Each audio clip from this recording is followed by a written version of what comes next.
Assalamualaikum, kita ketemu lagi di spesial Booster Ramadan, edisi yang sama.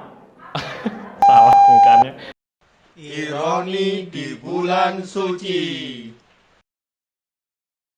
Assalamualaikum warahmatullahi wabarakatuh. Kita ketemu lagi di spesial Booster Ramadan, Ironi di bulan suci. Masih bersama aku dengan Adika dan our Master Jedi at Zaki ZR, Zaki Ahmad Rifai.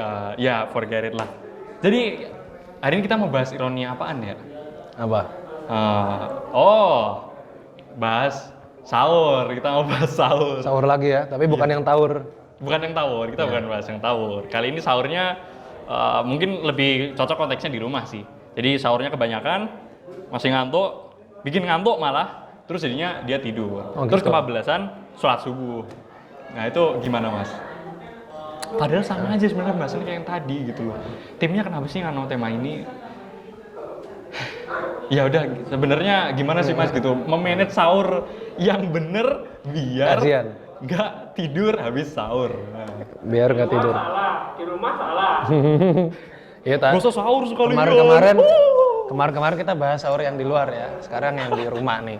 Jadi yang pertama udah pernah dibahas ya bahwa sahur itu adalah waktu yang barokah, waktu yang penuh dengan maghfirah ya, penuh dengan ampunan. Nah, yang jangan dilupakan bahwa sahur itu yang paling afdol, yang paling utama sahur itu adalah mendekati puasa. Maksudnya mendekati batas lagi. Ya pokoknya mendekati subuh lah. Ya? Nah, jadi sahur itu yang paling bagus mendekati subuh. Nah, waktu sahur itu memang ya sepertiga malam itu sampai subuh. Jadi kalau bisa jangan sahur lebih dulu daripada itu. Misal ada yang takut nggak bangun akhirnya sahur jam 1 jam 2. Iya. Itu nggak dihitung sahur kalau kayak gitu. Oh nggak dihitung sahur. Nggak dihitung sahur karena dia tidak di waktu sahur. Itu kayak makan malam aja biasa, kayak makan tengah malam aja. Gitu. Jadi nggak dihitung sahur. Dihitung sahur itu kalau dia memang saat waktu sahur itu, yaitu sepertiga malam sampai subuh. Sepertiga malam terakhir sampai subuh. Iya, sepertiga malam terakhir, sampai subuh. Itu sahur, ya. Jadi kalau misalnya lewat dari situ, lebih awal dari itu nggak dianggap sahur. Nah, sayang kan, padahal sahur ini sangat berpahala, ya, dan berkah. Terus yang kedua, bahwa di dalam sahur ini kita perlu untuk memanage, ya, memanage. Kalau tadi dekat ke subuh, ya, kita manage dengan makanan-makanan yang tidak membuat kita tuh lapar lagi, gampang lapar lagi, atau malah nggak bagus buat kesehatan. Ini sih sebenarnya orang kesehatan lebih pantas untuk jelasin ya. Cuma kan ya kita sedikit-sedikit tahu lah. Yang pertama, makanan apa sih yang bikin lapar lagi? Misal sahur pakai mie instan. Oke. Itu pasti nggak nyampe zuhur udah lapar lagi. Kasihan tapi anak kos adanya mie instan doang gitu paling. Saya anak kos nggak pernah makan mie instan sahur. Sorry ya. Zaman saya anak kos nggak pernah saya makan mie instan. Ampun. Lebih baik makan di rapel. Di rapel. Iya, makan siang doang. Nasi sepiring munjung itu lebih baik daripada makan mie instan pagi, siang, sore itu. Cepat lapar soalnya. Oke. Alasannya itu. Jadi kalau kita hitung-hitungan secara ekonomi, makan mie instan itu rugi. Rugi, ya. Dia tidak tahan lama dalam soal kenyang, dalam soal kesehatan juga ya. Ya jelas itu tidak lebih sehat daripada minum air kobokan gitu misalnya. Minum air kobokan. Infused water itu kan air kobokan. Nah, terus di luar tuh berisik banget ya. Banyak jamet di luar. Nah, yang tadi ngomong apa ya tadi ya? Memanage makanan. Manage makanan. Ya, nggak lapar. Iya, mengurangi makanan-makanan bersantan. Oh. Terus makanan-makanan yang mengurangi makanan bersantan dan berlebihan dalam lemak. Ya. Lemak berlebih itu mengurangi. Jadi di manage lah intinya.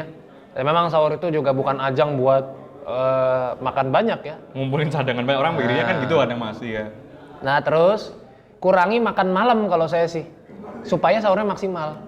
Oh. Kurangi makan malam. Iya, kalau banyakan makan malam pas sahur biasanya masih kenyang.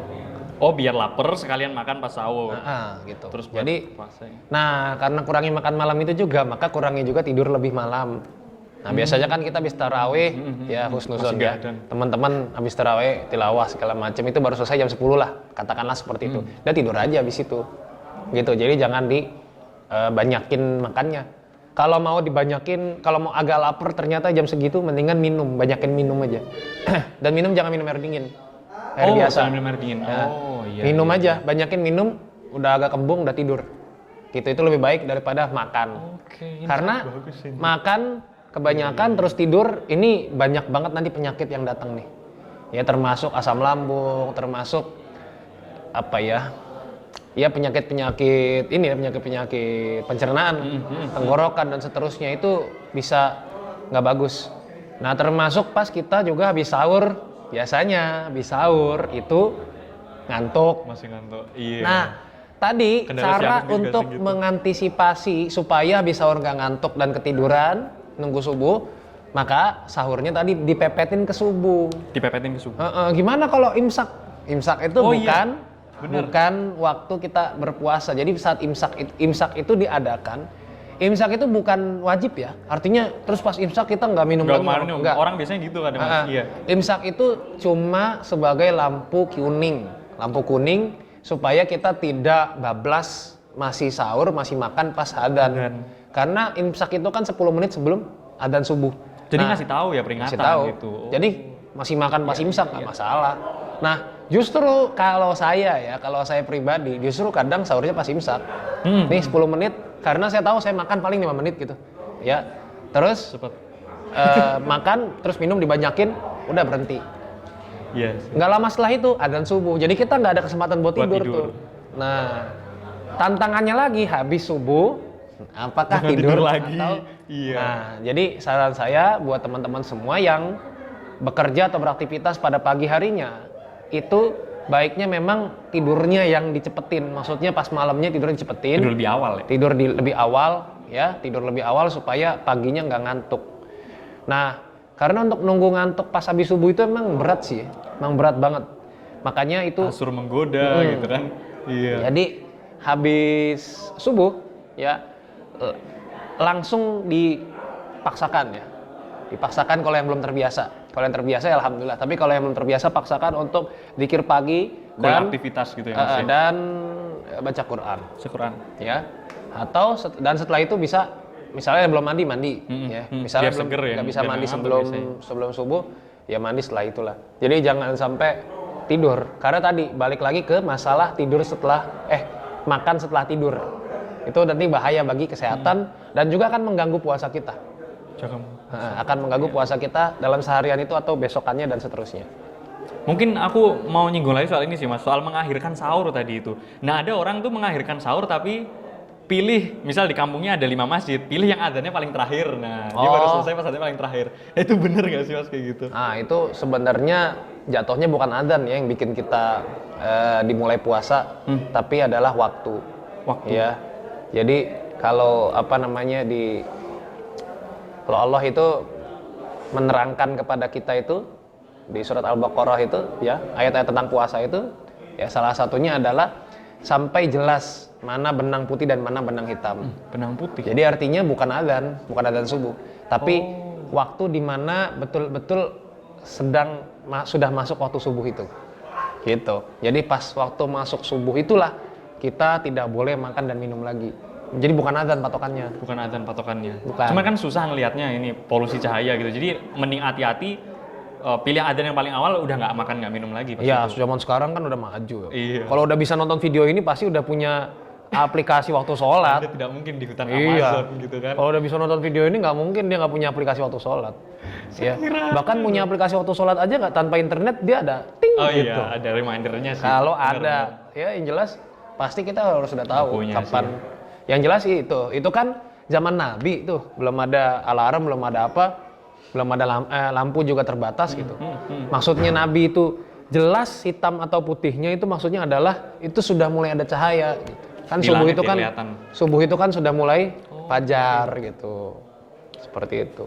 Oke, gitu ya teman-teman ya. Jadi trik-triknya, tips and triknya, life hacksnya biar sahurnya habis sahur nggak ngantuk terus kebablasan subuhnya atau tidur lagi.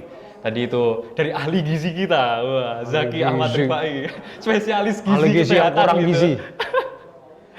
Ya udah, itu aja buat obrolan Nirani di bulan suci kita Ya. kali ini. Nyambung lagi di episode berikutnya. Jangan lupa pantengin terus channel Teras Dakwah, subscribe, like, comment, dan share. Jangan lupa follow juga @zaki_zr dan @adika.pk.